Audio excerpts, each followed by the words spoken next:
Hello students, welcome to my channel DN online academy. मैं नेहा सिंह मेरे channel पे आप सभी का बहुत बहुत स्वागत करती हूँ। आज जो वीडियो आपके साथ शेयर कर रही हूँ ये प्रैक्टिकल फाइल है बीएलएड और डीएलएड बीटीसी फर्स्ट सेमेस्टर के लिए जो सुविचार की फ़ाइल बनती है, जिसमें आपको लेखक के परिचय के साथ साथ उनके थॉट्स भी आपको इस वीडियो में मिल जाएंगे। तो चलिए चलते हैं वीडियो की तरफ। साथ ही आप लोगों से रिक्वेस्ट है, जो लोग चैनल पर नए हैं चैनल को सब्सक्राइब कर लें, साथ ही बेल आइकन को भी प्रेस कर लें ताकि आने वाले हर वीडियो का नोटिफिकेशन आपको टाइमली मिलता रहे। चलिए चलते हैं वीडियो की। सबसे पहले चाणक्य की एक पिक्चर है इस पर, और चाणक्य चंद्रगुप्त मौर्य के महामंत्री थे। वे कौटिल्य नाम से भी विख्यात हैं। वे तक्षशिला विश्वविद्यालय के आचार्य थे। उन्होंने नंद वंश का नाश करके चंद्रगुप्त मौर्य को राजा बनाया। उनके द्वारा रचित अर्थशास्त्र, राजनीति, अर्थनीति, कृषि, समाज नीति आदि का महान ग्रंथ है। इनका जन्म अनुमानतः ईसा पूर्व 360 पाटलिपुत्र में और मृत्यु अनुमानत ईसा पूर्व 283 पाटलिपुत्र में। आवास इनका पाटलिपुत्र और शिक्षा प्राप्ति तक्षशिला।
अपने कार्यों से महान होता है, अपने जन्म से नहीं।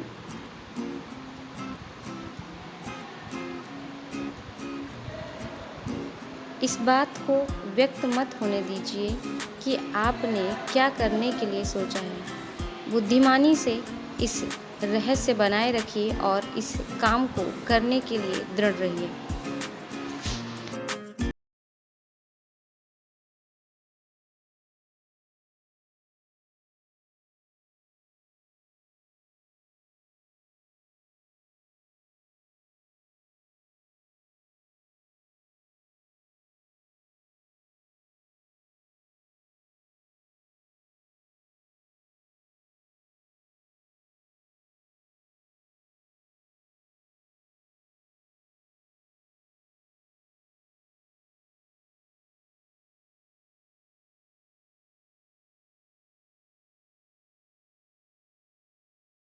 अब्दुल कलाम साहब के सुविचार, एपीजे अब्दुल कलाम पर बुक रिव्यू भी मैंने ऑलरेडी शेयर कर रखी है। अगर आपको चाहिए है तो आप डिस्क्रिप्शन बॉक्स से बुक रिव्यू का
हो गई थी। इनका जन्म 31 जुलाई 1880 लमही, वाराणसी, उत्तर प्रदेश, भारत और मृत्यु 8 अक्टूबर 1936 वाराणसी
सो स्टूडेंट्स, ये था आज का वीडियो। उम्मीद है आप लोगों के लिए ये वीडियो यूज़फुल होगा। वीडियो को ज़्यादा से ज़्यादा शेयर करिए, लाइक करिए और कमेंट करके आप मुझे बताइए आपको किसी टॉपिक पर अगर वीडियो चाहिए है तो मैं पूरी कोशिश करूँगी कि आपको वीडियो प्रोवाइड कर सकूँ। सो स्टूडेंट, मिलेंगे अगले वीडियो में। तब तक के लिए पढ़ते रहिए, आगे बढ़ते रहिए।